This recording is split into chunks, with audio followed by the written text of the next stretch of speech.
I like to tell you a few things regarding the Telangana politics and also Andhra Pradesh politics.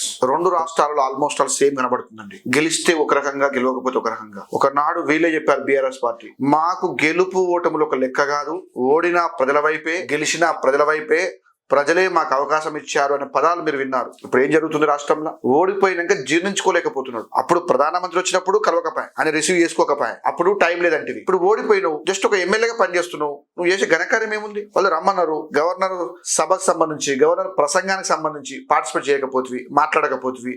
ఇప్పుడు budget విషయం కూడా మాట్లాడకపోతుంది. పోనీ కాళేశ్వరం విషయం గురించి మాట్లాడదాం, కృష్ణా వాటర్ గురించి మాట్లాడదాం, వీటి గురించి రమ్మంటే కూడా ముందుకు రాకపోతుంది. ఇప్పుడు సపరేట్ కూడా సైలెంట్ గా కూర్చున్న పడుతుంది.